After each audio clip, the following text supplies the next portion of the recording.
Hai guys, nah sekarang kita udah di tempat yang kemarin, yaitu di tempat Pak Haji, di mana Ibu Suherna memberikan anaknya. Nah kemarin kita udah sempat ngobrol ya Mas, ngobrol, cuman Pak Hajinya buru-buru karena ada pengajian kalau nggak salah. Pengajian atau ngajarin ngaji, aku nggak ngerti guys. Nah ini sekarang kita mau menindaklanjuti permasalahan yang kemarin, menanyakan kenapa bisa si anak bisa langsung masuk ke kakak dan bisa mempunyai akte lahir. Terus ada tercantum nama si anak tersebut di kakak si Pak Haji ini gitu loh. Nah ini kita mau coba klarifikasi atau nggak mau cari tahu lah dari mana info-info si akte lahir itu dia dapat dari mana. Itu dulu sih pertama-tama kita mau coba cari tahu dulu keterangan dari Pak Haji tersebut ini. Iya, kita mau mempertanyakan itu sih ke Pak Haji, kenapa bisa gitu tercantum namanya ya Pak, dan bisa diturunkan akte kelahiran. Sedangkan itu kan harus mengurus, ada persetujuan dari RT RW setempat yang mengetahui dan bisa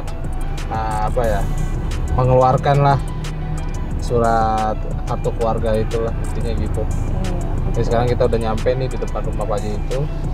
Sekarang kita mau coba turun ke rumahnya, siapa tahu ada Pak Hajinya dan kita bisa mendapatkan titik terang lah dari kasusnya Bu Suherna ini.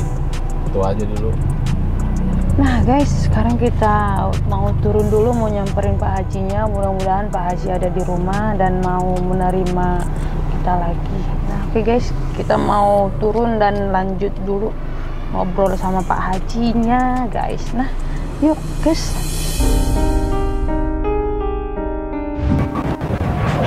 Sore Pak izin mau nanya, Pak Hajinya ada? Pak Haji?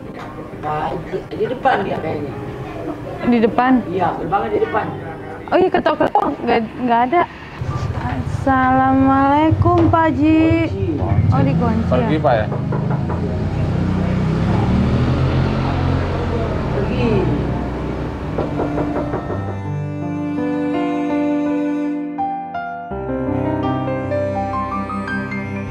Guys, Pak Hajinya nggak ada.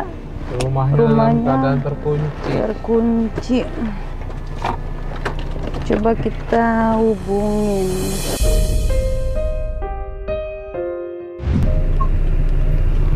Halo Pak. Pak Haji. Ini saya Pak yang datang kemarin ke rumah Pak. Oh, saya lagi lagi cukuran rambut. Oh, Bapak lagi cukur rambut. Masih lama tidak, Pak?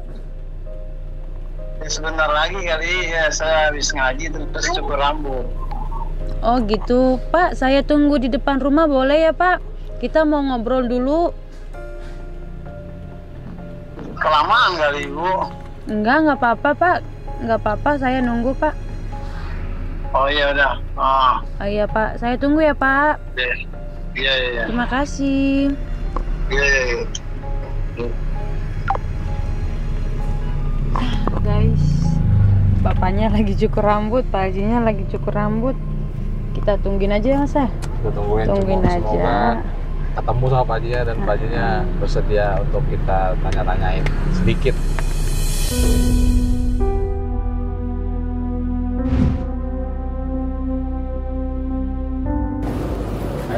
Pulang haji, saya lagi cukur belum beres ya. Kamu mau cukur dulu? Tapi saya bagaimana ya? Belum. Gimana, mau cukur dulu? Masuk aja. Mau cukur dulu? Enggak, udah tinggal atasnya doang, lagi kagak enak aja. Bener Pak, nggak apa-apa. Hah? Nggak apa-apa. Ya nggak apa-apa. Aduh nggak enak jadinya Ya Pak. udah. Memang saya sini. Jadi gini Pak, maksud kami itu cuma pengen tahu lebih aja sih Pak. Lebih detail gitu. Lebih detail. Kemarin juga saya pengen ngobrol sama keburu azan Iya. Anak saya langsung ngimamin di situ, jadi mau kemana? Yang gara-gara masalah begini ninggalin kewajiban juga saya juga kan. Nah tadi naungin juga kan buru-buru kan. pada satu kali datang lagi nggak apa-apa kata saya gitu. Ya maaf juga kalau bapak ngerasa keganggu atau gimana ya Bu ya. Ya sebenarnya kan kayak yang udah kejadian nih Pak ya. Kita cuma pengen tahu aja sih Pak, bapak tuh kayak gimana dari awal ceritanya. Oh, iya. Jadi bapak kita kenal sama Bu Suherna itu dari mana? Ya mulainya dulu ya kayak. Iya kayak gitu sih Pak. Jadi saya ini. Ini apa ya? Aku dapatin dikit Pak. Oh iya betul. Oke. Ceritanya panjang. Jadi saya kan nggak punya anak punya satu. Itu saat bapak masih ada mendiang almarhum istri bapak tuh Pak ya? Gitu. Kata istri saya kan nggak siap punya anak lagi karena waktu itu udah dicerat sakit katanya kan gitu. Saya pengen punya anak untuk selanjutnya saya nanti kalau udah meninggalkan gitu. Iya. Terus istri udah nggak siap. Cari aja dah, kita munut anak orang aja yang kurang beruntung. Saya juga kayak anak kucing aja munut, saya bilang begitu. Emang anak itu kan berharga gitu. Yang namanya berusaha siapa tahu gitu. Nah, saya berusaha selama 2 tahun. Nah ketemu dah sama orang hamil, saya biayain gitu kan. Kata dia kalau lahirnya laki-laki untuk saya, kalau lahirnya perempuan untuk saudaranya gitu kan gitu. Itu bapak ketemu ibu hamil itu di mana Pak? Enggak, cerita yang pertamanya. Oh, sebelum Ibu Suherna. Nah, begitu lahir itu anaknya itu perempuan, jadi bukan untuk saya nyari lagi ceritanya. Nah, itu daerah sini masih anak saudara sih gitu kan.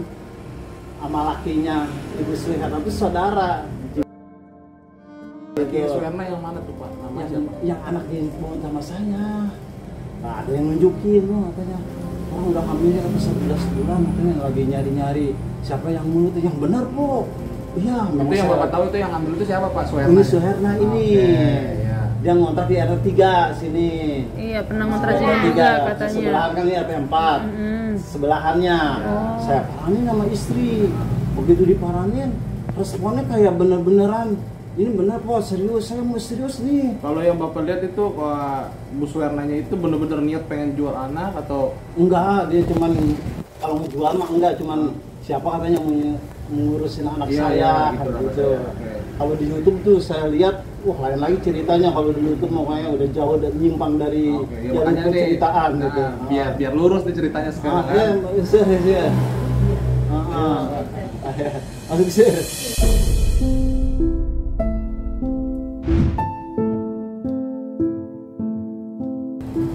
Nah, singkat cerita, saya ketemu dia itu hari Sabtu. Hari Sabtunya. Tanggalnya bapak ingat Pak? Wah, udah 6 tahun yang lalu. Udah hampir 6 bulan, ya 6 tahun yang lalu, 6 tahun setengah anaknya juga kan. Begitu dia itu hamil udah gede begitu, ini udah 11 bulan kata orang sini ada hamil kebo katanya. Besar lah Bu ya kayak. Oh, bagaimana Bu kalau sekarang ini Bu kayak udah gitu jalannya. Ya nggak apa-apa sekarang juga. Nah sekarang kita ke rumah sakit, mungkin operasinya kapan kan disuruh puasa dulu. Ya saya tuh yang ngurusin sama istri, ngurusin sama istri. Singkat cerita di rumah sakit kan harus. Sebentar Pak, itu di rumah sakit mana tuh Pak? RSUD. Pokoknya saya sebagai kayak pengganti suaminya. Iyalah. Oh, nekan segala macamnya. Setelah itu kan biayanya ditanggung sama pemerintah kan, dia punya BPJS kan dia. Ya, nah begitu nanya suami yang aslinya, dia ngomongnya suaminya itu meninggal.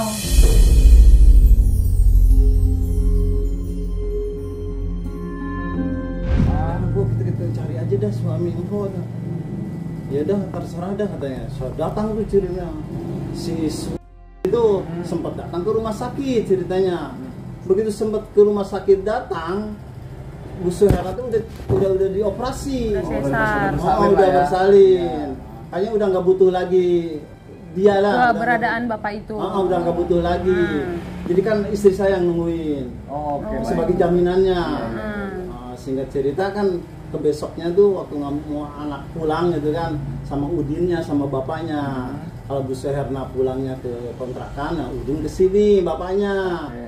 Saya dua mobil itu nyata mobil deh gitu ya, Grab gitu ya gitu. Nah Udin itu bapaknya anak saya itu ya, nyerahin sebagaimana pada tanggalnya. Nah itu coretan itu yang saya cari itu ya. Saya nerima anak namanya ini tanggal ini. Sebentar Pak, itu Bapak berarti ada catatan hitam atas putih itu Pak ya? Berupa tulisan itu berupa apa? Bapak tanda tangan juga kan mungkin di atas materai? Di atas materai. Nah itu catatan itu istri saya yang benahin. Dicari nggak ketemu semua ipar ini. Dulu kan bukan rumah ini, rumah kecil sini. Entah kemana gitu ya. Ya mungkin merasa dia juga nggak jadi masalah kali ini, nggak berharga lagi. Entah mungkin itu istri itu nggak tahu istri bahkan mau meninggal dunia juga gitu. Mungkin semua dukungan itu di situ juga udah kagak ada. Adanya itu waktu itu dibikin lah surat kenyataan. Berarti emang udah ada Ada. Materai juga. Iya, saya ikut pakai stempel saya lagi. Cuma kan pas begitu dia pindah rumah terus nggak lama lagi dia meninggal kan kita pikir kan nggak ada masalah kan. Iya. Ya. Ini saya saksinya ini abang. Kan saya selidikin Pak keberadaan orang tuanya. Nah orang tua lakinya juga sempat datang di sini ya. Iya. Terus nggak apa-apa, yang penting anak saya biar jadi orang. Itu yang nyerahin kan bapaknya. Iya. Itu nama bapaknya apa itu? Ya bapaknya. Oh saya nggak kenal lah. Kenal ya Pak. Orang tetangga kampung sini mencet. Tapi abangnya kenal abang ya. Abang-abang dia kenal. Tahu semua orang tuanya juga tahu. Ya. Emang masih ada keturunan juga. Masih ada family lah Pak. Family keluarga dari Uyut lah gitu. Jadi kita dia juga bilang Pak waktu itu Bang ini kok enak jadi lama Bang. Kamu kenapa ya? Kenapa takut? Kecuali anak ini diperjualbelikan. Ini kan enggak. Anak kecil itu kan jadi mereka beruntung lah anaknya dirawat dengan baik. Terus, pokoknya udah di mana-manain lah dirawat dari masih merah Pak, kan kasihan. Iya Bapak, pengakuan dia memang sudah itu juga dari anaknya selesai dikawin. Iya. Apa dia udah boleh pulang, anaknya dititipin lagi gitu. Kata-kata ini ya. Nah, istilahnya bukan jual beli ya. Apa kita kan orang lain kan dia butuh nanti perobatan apa. Nah, adik saya tuh ngasih bukanlah jual beli, ngasih kerohiman lah. Iya. Saya juga kan RT cuma di masyarakat tapi di luar ada. Oh jadi Bapak RT yang pembantu untuk intinya Pak? Apa? Penerbitan? Enggak, bukan ke saya. Iya itu almarhumah tahu. Makanya saya mau nanyanya itu juga sih Pak. Enggak, saya waktu itu nggak sempet Pak. Saya bilang nggak sempet, abang nggak sempet. Suruh yang lain, nggak tahu nyuruh siapa dia. Ya kan karena kan Bapak kan apalagi Bapak RT nih. Iya tahu. Maksudnya kayak Pak, kalau kita mau bikin akte lahir harus surat dari rumah sakit gitu, dan itu yang ngurus harus enggak bukan saya. Saya waktu itu disuruh cuman saya nggak sempet. Itu surat-surat dari apa rumah sakit ada mungkin, cuman bisa terbitnya. Iya bisa terbit. Karena surat-suratnya kan masih ada mungkin masih awal rumah. Dan setelah pindah kembali itu kepental kemana itu maksudnya itu tuh bisa loh terbit itu dari mana gimana caranya itu yang orang tahu itu. Jadi bukan saya. Iya makanya kan sekarang kalau saya memang kalau saya sempat saya bilang abang lagi nggak sempat banyak kerjaan, saya kan ada bos kerjaan bikin AJB apa bukannya. Nah itu sih Pak, ini apa palingan mungkin kalau ada waktu lagi nanti saya mau ketemu sama Pak Haji dan sama Pak RT sih Pak yang membantu Bapak untuk membuat akte lahir si ini, karena dari situ nanti kita bisa menemukan titik jelas dan titik terangnya itu Pak, gimana sih cerita dari awal sampai kejadian seperti ini gitu. Untuk selebihnya insya Allah kita nggak akan memberatkan Bapak mau atau nggak macam-macam mau kami beneran. Kita intinya pengen tahu itu dan mengklarifikasi kalau ini loh sebenarnya kejadiannya gitu. Tapi kalau ini kan nggak tahu perjalanan masalah buat apa nih sini. Iya, makanya kami minta ditemukan sama pihak RT yang membantu tadi. Siapa? Iya, nggak tahu Bapak ya. almarhumah yang itu Dia jalan Pak, apa nyuruh siapa gitu. Bukan RT waktu pas Bapak tinggal di wilayah RT itu. Udah di sini. Iya. Waktu pas Bapak tinggal sini RT yang sedang menjabat waktu. Saya. Oh Bapak. Iya. Kan saya bilang. Saya nggak sempat. Saya pikir Enggak nyambung ya. Iya, saya pikir Bapak dari RT lain. Saya udah berapa periode gitu jadi. Pas si ibu sehat, Oh, jadi Bapak benar-benar nggak mengetahui itu, Pak? Enggak. oh Nah lo, ini dari siapa nih? Dari Pasti siapa pikirnya. ya? Nah, itu jadi pertanyaan besar Bapak ya otomatis kan? Ya sekarang kita mau tanya siapa orang itu. Ya udah kagak ada. Emang dia nyuruh saya, tapi saya bilang suruh yang lain aja. Abang nggak sempet. Tadi kerjaan menanya ke saya, bisa kata nggak tahu-tahu itu udah jadi almarhumah apa ngelibatin abangnya maksudnya RT ini maksudnya. Enggak. Tapi bener Pak, almarhum bener-bener nggak ada apa namanya minta tolong Bapak untuk apa ngerjain akta lahir itu Pak? Pernah ngomong tapi Pernah nggak ngomong, sempet. tapi saya belum lihat suratnya. Saya Iya. bilang nggak sempet. Pernah ngomong tapi bener-bener bukan Bapak yang Bukan. Kalau saya hukum lah, saya kasih jalannya begini.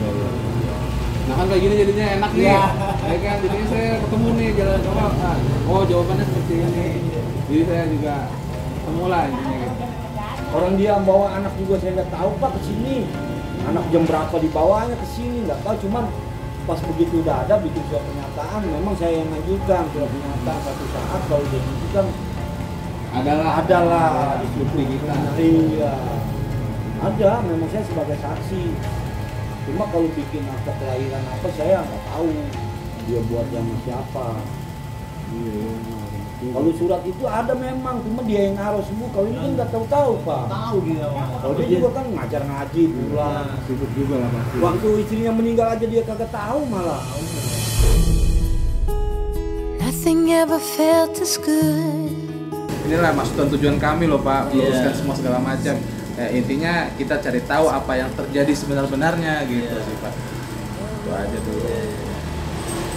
Ya udah, kita ya. Ada lagi yang mau disampaikan? Iya. itu doang sih Pak. Anaknya di mana Pak? Dia anak lagi main deh. Mau lihat aja sih.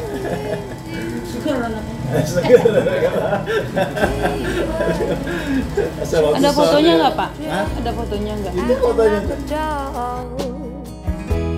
Crazy, naive, bold and carefree. Nah guys, kita udah selesai ngobrol dengan Pak Haji, Berikut dengan Pak RT.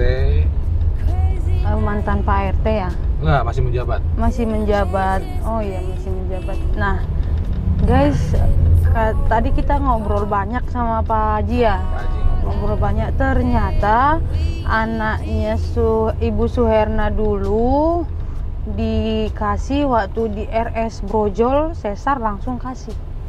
Iya Pak ya. Ya, jadi pengakuan tadi dari yang kita dapatkan dari pihak Pak Haji tersebut, yang pengakuan karena kalau anak tersebut nih dikasih lah gitu.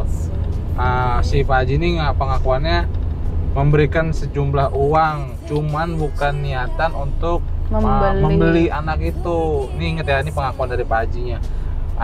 Dia mengasih sejumlah uang bernilai 4 juta rupiah itu hanya untuk bisa dibilang rohim lah, uang kerohiman lah kalau kata dia tadi itu.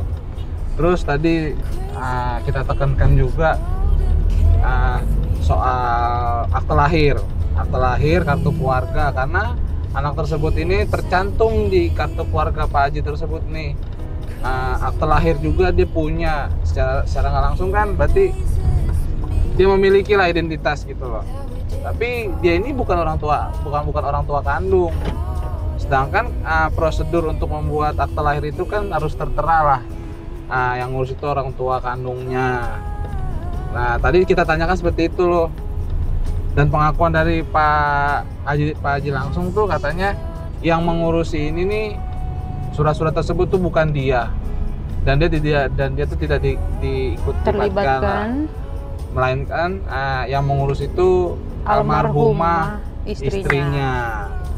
Dan otomatis kalau banyak yang tanya, karena RT-nya minimal tahu dong, mengetahui lah perihal kartu keluarga tersebut atau lahir tersebut.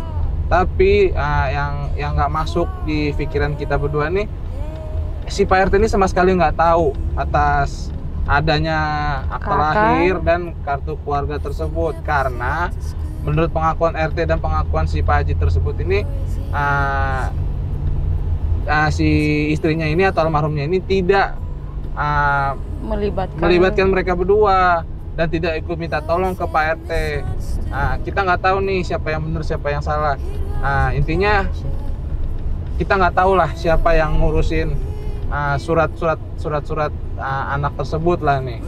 Si Pak RT tidak tahu, suami tidak tahu, atau mungkin si ibu ini minta tolong sama pihak calo lah untuk ngurus ke Capil sana, ke kelurahan, kecamatan, ke Dukcapil, nggak tahu juga.